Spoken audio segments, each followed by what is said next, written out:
النهارده ان شاء الله هنعمل كحك المحلات الدايب دوب. السنه دي عملت اختلاف في المقادير، الحقيقه كانت النتيجه بتاعته تصدم من جمالها. فعلا الكحكايه ولا غلطه.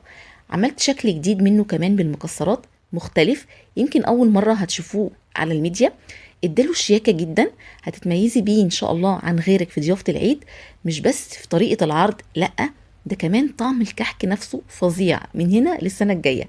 وحقيقي ممكن تاكلي منه كذا كحكايه وما تشبعيش. هنقول بسم الله الرحمن الرحيم ونبتدي في المقادير. معايا كيلو من الدقيق، النهارده مستخدمه دقيق الضحى، مستخدمه السنه دي في كل انواع النواعم. وذكرت في فيديو البيتي فور جميع انواع الدقيق اللي ممكن تستخدموه. بس كمان عايزه انوه على حاجه، لو انت عندك دقيق ومش عارفه هو ينفع ولا لا، هتشيلي منه كوبايه وتبدليها بكوبايه من النشا، هيقطع معاكي العرق وهيبقى ممتاز جدا معاكي.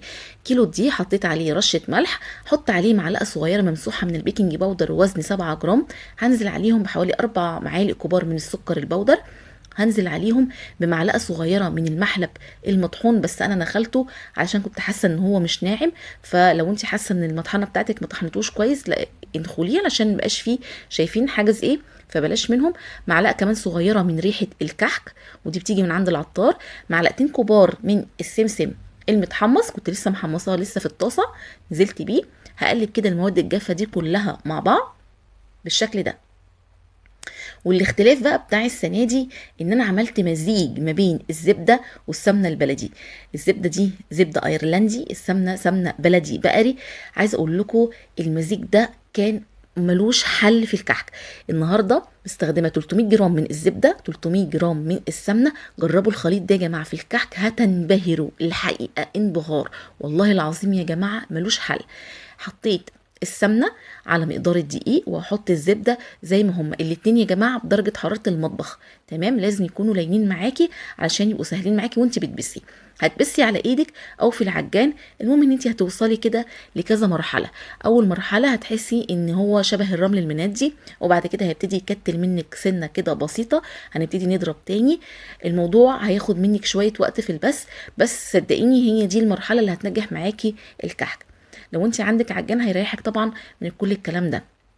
ولو ايدك وجعتك على فكره وتقدري ترتاحي وتشتغلي فيه تاني، مفيش اي مشكله منه خالص. المهم ان انت هتوصلي لي العجين كل شويه، هو بيوصل معاكي لمرحله دي. انا يمكن كنت عاملاه في جو كان ساقعه شويه، فكان الموضوع ما تبسش بسهوله. انما لو الجو معاكي حر والحاجه معاكي، الزبده معاكي سايحه والسمنه سايحه، مش هياخد منك وقت خالص. انا عايزاه يوصل للمرحله اللي هو شبه عجينه بتلزق كده في الايد. بصوا، عجينه اهي تقدري تشكليها. هي دي المرحله المظبوطه اللي انا عايزاها. من هنا بقى هبتدي ان انا احط السوائل بتاعتي. السوائل النهارده معايا 180 ملي من الميه، وانا قللت هنا حوالي 20 او 25 جرام من الميه علشان خاطر في زبده. فالزبده هنا فيها نسبه سوائل، فده تعويضا يعني. فشلت جزء من الميه حوالي معلقتين علشان ان الزبده فيها نسبه سوائل. وبعدين نزلت بيهم على الدقيق بالشكل ده. وانا طبعا مرارا وتكرارا، والناس كلها خلاص عرفت ان شيماء ما بتحطش خميره في الكحك. انا ما بحطش خميره في اي كحك، سواء على السخن سواء على البارد، سواء في اي حاجه اي نوع كحك. لان الكحك نوع من انواع البسكوتات وليس المخبوزات. يعني مش مفروض ان هو يتحط له خميره ولا بيخمر. تمام كده. حطيت الميه وعجنت، وبقت العجينه معايا طريه ولينه معايا. ابتديت ان انا قسمت كل العجينه كرات، كل كوره وزنها حوالي 17 جرام. وكمان الملبن معايا النهارده ملبن، كل برضو كوره وزنها حوالي 7 جرام. يعني الكحكايه عموما بالحشو وزنها 25 جرام. اما بتيجي تحشي، بتاخدي كده الكوره، طبعا العجينه متغطيه طول الوقت، ما بترتاحش. احنا مجرد ما شكلناها وبنشكل بقى على طول.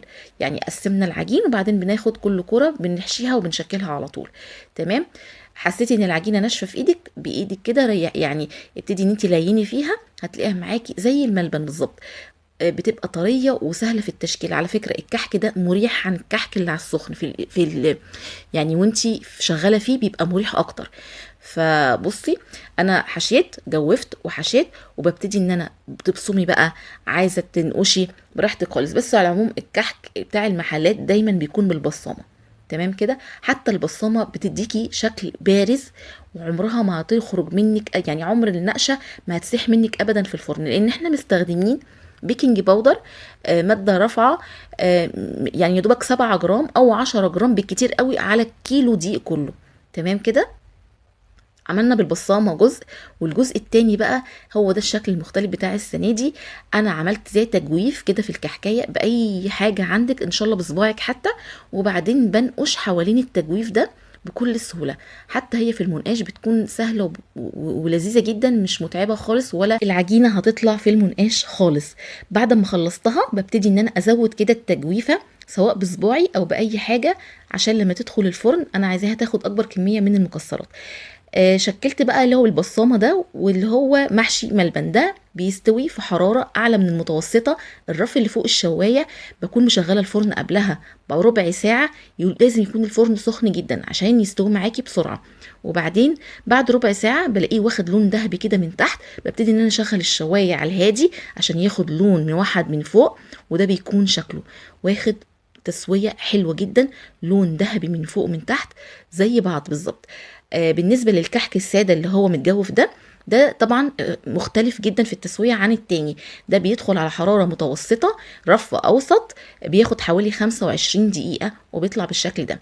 بيطلع يبرد، برش عليه السكر البودره وبحط عليه المكسرات دي انا عاملاها ازاي. جبت طاسه، حطيت فيها معلقه من عسل النحل ومعلقه من عسل الجلوكوز، دفيتهم على النار، وبعدين حطيت عليهم المكسرات كلها بتاعتي المجروشه بقى، سواء اي نوع. انا حاطه عين جمل وحاطه فستق وحاطه بندق، اي نوع مكسرات عندك تقدري تحطيه. المكسرات بتبقى ملزقه وبتثبت على الكحكايه بالشكل ده. بس برضو ده بيكون ساعة التقديم يا جماعة، يعني ما تعمليش ده وتركنيه. اما بتيجي تقدميه بقى للناس طبعا هم بينبهروا. عايزه اقول لكم الموضوع مختلف، يعني الشكل مختلف، هم مش هيفهموا انت عاملاه ازاي ولا جايباه منين، لان حتى المحلات ما بتبيعش الشكل ده، والشكل مختلف، يعني العين مش واخده على الكحك بيكون بالشكل ده. المكسرات بدل ما نحطها جوه لا حطيناها بره بشكل شيك وانيق، ونقشنا كده حوالين الكحكايه. الحقيقه الشكل مميز جدا جدا جدا، وهيبهر اي حد ان شاء الله. تعالوا بقى نشوف الكحك المحشي ملبن قد ايه ناعم ودايب وطري، والحشوه فيه من النص بالظبط عشان احنا جوفناه صح. عايزه اقول لكم طبعا التسويه في منتهى الجمال، ولا طالع ولا اي حاجه خالص.